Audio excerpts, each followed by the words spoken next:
Del corazón de Madrid, la Plaza Colón, uno de los monumentos más cruciales, más emblemáticos, renombrados en 1893. Y con este monumento de 17 metros de altura y a 9.000 kilómetros, que nos separa, por supuesto, de nuestra capital, Lima, Perú, está con nosotros el ministro de Economía y Finanzas, Raúl Pérez Reyes, quien ha estado presente desde el día 1 en esta jornada in Perú en Europa. Ministro, ¿cómo está? Buenos días, todo el Perú lo escucha. ¿Cuáles son las primeras conclusiones, ministro, que usted nos puede compartir? Muy buenos días, Valeria, también por tu medio a los televidentes y oyentes de RPP. Bueno, ha sido una jornada, primero la de Londres y la que estamos comenzando el día de hoy en Madrid, muy importante, porque lo que estamos trayendo es un paquete de 20.000 millones de dólares de inversiones asociados a contratos de asociación pública-privada que estamos promoviendo. Se ha aprobado una nueva ley de APP y este impulso de una nueva ley con el cambio que esto implica, las mejoras organizacionales que vamos a hacer, por supuesto, para Proinversión, y este paquete de inversiones que vamos a promover, que es el que tenemos ya, digamos, ya listos para poder lanzarlos. Creemos que van a permitir atraer inversión al Perú, mantener al Perú como un destino importante de inversiones en América Latina.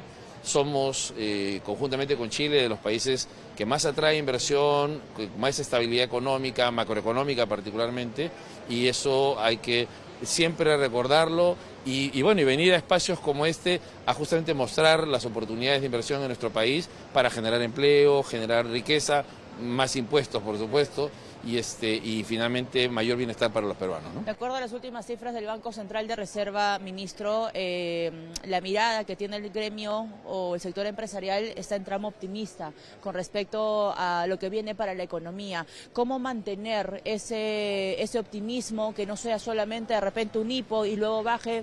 Usted coincidirá conmigo, ya estamos entrando a un terreno electoral. Este es un año preelectoral, pero el 2026 va a ser un año de muchos retos en el plano político / elecciones, además. Sí, mira, yo creo que ahí lo que corresponde del lado nuestro, del Ministerio de Economía y Finanzas, es mantener la solidez fiscal. De hecho, acabamos de tener el resultado del déficit fiscal al mes de agosto, ya estamos en 2.4% del PBI, lo cual es bueno. No debemos conformarnos con eso, hay que seguir caminando para cumplir la meta, y lo que eso va a generar es que esta solidez fiscal se va a reflejar en menores tasas de interés para, por ejemplo, cuando emitimos bonos o para financiar nuestro presupuesto, o cuando las empresas peruanas salen a los mercados internacionales a financiar sus proyectos, y además también se refleja en que estamos cuidando finalmente el que las cuentas del Perú estén equilibradas, se gaste correctamente, ¿no? Entonces, ¿qué hay que hacer? Pues seguir trabajando en esta línea, que es la línea de largo plazo del Perú, y darle al siguiente gobierno la tranquilidad que pueda administrar rápidamente un proceso no solo electoral, sino económico, que le permita repuntar y hacer crecer el PBI mucho más, y con el bienestar que eso implica para nuestros compatriotas en términos de empleo y de crecimiento, ¿no? Las ventas, por ejemplo, en el primer semestre han crecido, las ventas que se registran a través de certificados de comprobante de pago electrónico han crecido 8%, ¿no? Y hemos estado mirando incluso las ventas en las tiendas por departamentos, están creciendo de una forma espectacular, lo cual dice que la economía peruana viene bien, y ese mensaje positivo hay que mantenerlo y hacer que los ciudadanos finalmente, cuando voten la decisión electoral que ellos legítimamente tienen que tomar, piensen finalmente en el bienestar asociado a su decisión política, ¿no? Que es una cosa bien importante. Regresando a ese tema, ¿no? A los puntos que señalaba Julio Velarde en la última presentación al reporte de inflación en junio, él señaló que había advertido pérdida de influencia del Ministerio de Economía. Antes la opinión era respetada y dejó de ser escuchada. Ministro, ¿usted qué evaluación tiene respecto a ese análisis, y además consultarle cómo se está recuperando justamente este rol técnico que hay que proteger? Sí, bueno, siempre hay que, nosotros tenemos siempre opiniones técnicas sobre los distintos temas, particularmente proyectos de ley del Congreso, y creemos que es importante. Nosotros hemos iniciado algunas acciones ante el Tribunal Constitucional para justamente recuperar los pronunciamientos respecto al tema de que el Congreso no tenga iniciativa de gasto. Creo que ese es un tema bien importante que hay que recuperar.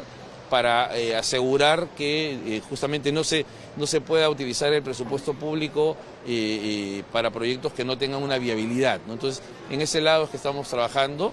Esperamos que en lo que queda del año o comenzando el próximo tengamos un pronunciamiento del Tribunal Constitucional en ese tema. Se han hecho ya se ha presentado una demanda por un tema educativo, pero que finalmente tiene el argumento de la iniciativa de gasto que no debería permitirse al Congreso, como establece la Constitución, en nuestra opinión.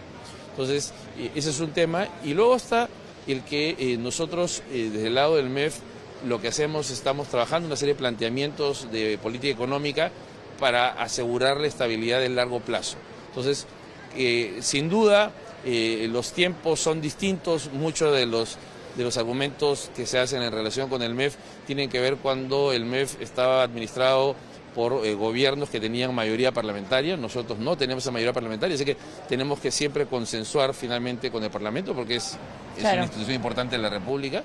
Y entonces eso obviamente hace que se crea que se ha perdido la capacidad de cuestionar proyectos o de opinar, que es lo que estamos haciendo y lo hacemos con mucha frecuencia. Por ejemplo, en el tema del octavo retiro del Fondo de Pensiones, nosotros hemos dicho claramente que no estamos de acuerdo, que si eso ocurre lo observaremos, pero finalmente también porque creemos que afecta a la familia, no solamente por un tema de afectación a los fondos de pensiones, sino porque afecta a las familias en cuanto a la generación de un fondo de una pensión que les permita vivir, digamos, no de forma plena, pero que ayude al menos a cubrir algunos gastos mínimos, ¿no? Eso es un poco la idea. Y en ese sentido, ministro, entiendo entonces por sus declaraciones que van a acudir, no sé si con más frecuencia, pero cuando la situación lo amerita, al Tribunal Constitucional. Así es, exactamente. Eso es lo que vamos a hacer cuando se presente el proyecto de ley que nosotros creamos que se está, violando la Constitución a través de transgredir esta iniciativa de gasto, y vamos a seguir en todos los sectores.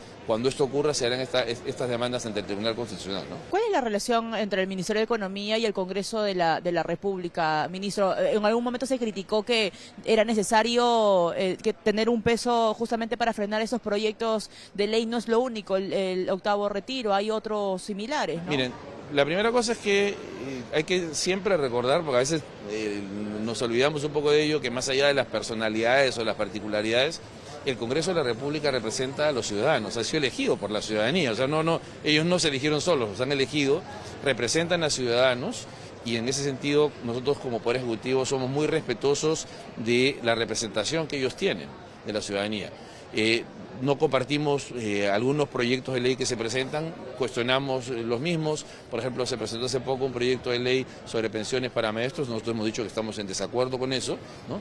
Y algunas veces el Congreso nos hace caso, y con lo cual no se plantea una modificación normativa importante y se evita un impacto en gasto. Otras veces no, y en ese caso lo que hacemos es ejercemos nuestra función de observar la ley, ¿no? Y plantear, como estábamos planteando en este caso, las demandas constitucionales cuando creamos que esto está ocurriendo, ¿no? Pero sí es siempre bien importante trabajar conjuntamente, porque finalmente somos instituciones del Estado que estamos representando a los ciudadanos en funciones distintas, pero al final en actividades distintas, pero finalmente siempre representando a los ciudadanos, ¿no? Ministro, hace poco se ha publicado el marco macroeconómico multianual con proyecciones para los próximos 4 años. El Consejo Fiscal calificó las cifras o las proyecciones del Ministerio de Economía o del Ejecutivo como muy optimistas. ¿Es así?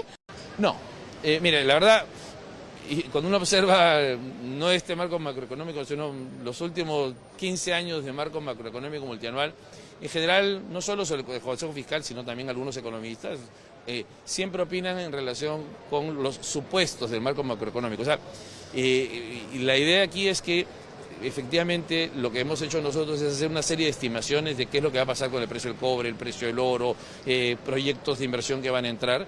Y no hemos sido optimistas, al contrario, hemos sido conservadores en eso. El único tema en el que se plantea que tenemos algo de optimismo es en respecto a la tasa de crecimiento de este año. 3.5. 3.5. Nosotros creemos que podemos llegar, o sea, somos conscientes que va a estar esto en un intervalo entre 3.1 y 3.5. Okay. Y creemos que podemos lograr el 3.5. La idea aquí es que trabajemos para lograr esa meta, lo miramos como una meta, nuestra meta es optimista, sí, pero no queremos bajar los brazos y más bien trabajar para llegar a ese resultado si es posible hacerlo. Entonces estamos haciendo una serie de medidas, ¿no?, para lograr eso. Uno de ellos, por ejemplo, es promover estos proyectos aquí. Claro, ¿no? ¿Por qué? Porque ese clima de inversión hace que otros también inviertan. O sea, estamos hablando de un paquete de 20.000 millones de dólares que estamos hablando acá, pero que atraen inversiones complementarias, algunas que incluso se adelantan, incluso esos proyectos. Entonces, creemos que lo que se ve en el dinamismo, por ejemplo, de la inversión privada en el primer semestre, va a sostenerse, no a esa tasa necesariamente, pero se va a sostener. Incluso los indicadores adelantados de ventas, por ejemplo, como también el tema de consumo de electricidad, nos dicen que las cosas vienen bien. Así que queremos todavía mantener nuestro optimismo y ver si podemos lograr ese 3.5 que nos ayudaría, más allá del cumplimiento de la meta, porque no hay una meta de crecimiento, sino nos ayudaría a poder reducir la pobreza en una tasa aún mayor, que es finalmente lo que estamos buscando. El objetivo final. Ministro, para los oyentes que nos están escuchando a nivel nacional y los peruanos que por supuesto también viven en el extranjero, nos están viendo en nuestro canal de YouTube, ¿cómo le explicamos de manera muy sencilla, ministro, estos encuentros como InPerú? O sea, el eslogan siempre es: estamos promoviendo la inversión en el Perú, pero las señoras en los mercados, los taxistas a esa hora de la mañana, y yo cómo lo veo, o sea, en mi día a día, ¿cómo se traduce? Mira, se refleja de varias formas. La primera es que lo que hacemos con este tipo de reuniones es atraer inversiones que cuando se concretan generan empleo directamente en la inversión, en la construcción del edificio, de la planta, de lo que sea, y luego además generan efectos de empleo indirecto, gente que la persona que le da alimento, por ejemplo, a los trabajadores en una obra, es decir, y bebidas, o sea, comienzan a aparecer un montón de actividades complementarias, pero adicionalmente a eso, estas inversiones no vienen simplemente para instalarse, no vienen para desarrollar actividades productivas, con lo cual también hay empleo permanente. Entonces, este tipo de actividades lo que hacen es atraer inversiones que luego generan empleo en la misma inversión en la etapa inicial y luego inversión ya en la operación de la actividad productiva. Ministro, yo quería consultarle sobre estas declaraciones que tuvo el titular de Energía y Minas hace un par de días en este marco, cuando se le consultó sobre las obras en el rubro minero paralizadas. Él dijo que no era culpa del Estado, sino era culpa de los empresarios. ¿Usted coincide con estas declaraciones? Yo creo que lo he conversado con él, la verdad él me comentaba que no ha querido decir eso, o sea, que se ha malinterpretado su declaración. Lo que se refería a que hay un esfuerzo que hay que hacer de los dos lados, del lado privado y del lado público, sin duda. No es culpa de alguno de los dos específicamente, sino que hay que trabajar conjuntamente para resolverlos, y en el gobierno tenemos una vocación por destrabar proyectos, y eso es lo que está haciendo. De hecho, él está haciendo un importante trabajo destrabando proyectos tanto en minería como también en temas de gas natural. Por ejemplo, estamos ahorita por cerrar una adenda para poder desarrollar el gas natural en 7 regiones, que es un proyecto que tiene más de 15 años pendiente. Entonces, yo lo que creo es que estamos ante una situación en la cual, más que buscar quién traba o quién no, lo que hay que hacer es trabajar conjuntamente para destrabar los proyectos. Pero fueron declaraciones del mismo ministro. Perdón. Bueno, probablemente no se puede expresar bien en el momento, pero la idea es, estamos trabajando conjuntamente para hacer eso. O sea, sin duda es una responsabilidad compartida el desarrollo de estos proyectos. No, o sea, no solamente tenemos que hacerlo en el sector público, por supuesto también en el sector privado, y estos espacios justamente son espacios donde no solamente atraemos inversión, sino donde también aparecen comentarios, preocupaciones que tienen los que ya están invirtiendo, y que hay que trabajar en esa línea, claramente. Y en ese punto, ¿cuál es la preocupación que usted ha rescatado, ha visto en esta jornada de InPerú? ¿Qué es lo que le preocupa más a los inversionistas extranjeros o a los inversionistas nacionales en el Perú? Mire, la verdad, una de las cosas que como dice una vieja expresión, nadie profeta en su tierra, miran muy bien los resultados macroeconómicos peruanos. O sea, hay el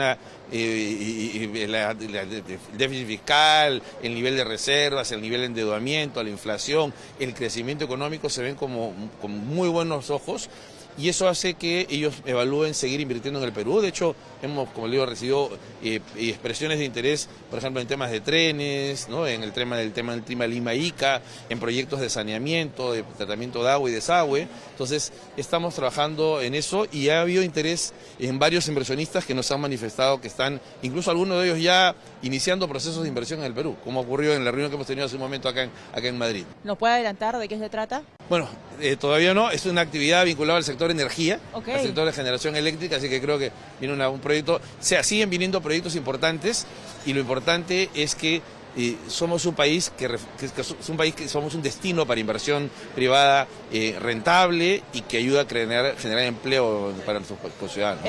Anín ha estado bajo los reflectores, ministro, usted ha comentado y salió en gestión hace algunos días sobre la posibilidad justamente de destinar 1.000 millones de soles, pese a que Anín pedía 4.400 millones de soles. ¿Qué pasó con Anín, ministro? ¿Hubo una falta de coordinación, falta de comunicación? Ahí lo que creemos es que hay un espacio vinculado a la coordinación presupuestal que no se ha manejado bien, del lado de Anín principalmente, y hemos dejado que la inercia de reconstrucción con cambios deje que algunos proyectos sigan avanzando, no se controle el impacto presupuestal de él, no se programe. Y eso se está reflejando ahora porque son obras que ya están por concluir y claro, los ejecutores de la obra dicen legítimamente, bueno, págame por la obra que te estoy entregando, ¿no? Estamos hablando de escuelas, obras de irrigación, o sea, cosas concretas, ¿no? No son, defensa ribereña, etcétera. Así es. Entonces, lo que estamos haciendo justo ahorita es, como lo planteé, vamos nosotros a armar un paquete para poder financiar estas obras. Básicamente lo vamos a hacer con ahorros que vamos a hacer en los sectores del Poder Ejecutivo. Es decir, normalmente... Vamos a agarrar plata de los ahorros. Claro, digamos, lo que ocurre más que de los ahorros previamente es de saldos no ejecutados. Entonces lo que ocurre es que muchos de los ministerios ya para septiembre no ejecutan todo su presupuesto, o sea, ejecutan una parte importante, pero entonces la idea es que vamos de ahí ir priorizando y recuperando esos recursos y destinándolos a Anín un grupo y otro grupo también a algunos proyectos de continuidad, sobre todo de temas de agua y saneamiento a nivel municipal, que también es un tema que está pendiente. Okay, ¿y cuándo se va a ejecutar? ¿Cuándo se va a oficializar Esto esta deberíamos tenerlo cerrado desde el lado de la recolección de estos saldos no ejecutables a fin de mes. Deberíamos ya cerrar el proceso y en el mes de octubre comenzar el proceso de transferencia de esos recursos al Tesoro, claro, y luego del Tesoro a Anín y a la municipalidad. Y para cerrar, ministro, ¿usted es consciente que de repente estos 1.000 millones de soles no va a ser suficiente para lo que requiere Anín y que de hecho, por ejemplo, en La Libertad hay obras paralizadas como la quebrada de San Ildefonso que iba a beneficiar a 712.000 habitantes? Nuestro cálculo era que se necesitan alrededor de 741 millones de soles para continuidad. Anín nos ha dicho que es un poco más, así que lo que vamos a sentarnos con ellos es saber puntualmente cuánto más, pero digamos, la idea es que de los 4.000 que se hablan, no todos se necesitan este año. O sea que vamos a priorizar justo lo que se necesite este año. Okay. Ese es el trabajo. Muy bien, ministro, yo le agradezco que nos haya acompañado esta tarde, mañana en horario, por supuesto, matutino en Lima. Muchísimas gracias por las declaraciones, amigos. Regresamos con ustedes. Nosotros continuamos cubriendo justamente esta jornada extraordinaria en Perú, esta vez en Madrid. Adelante. Gracias a Valeria, y precisamente Valeria Fuertes, editora de Economía de RPP, conversó también con la ministra de Comercio Exterior y Turismo, Desilu León. Vamos con eso.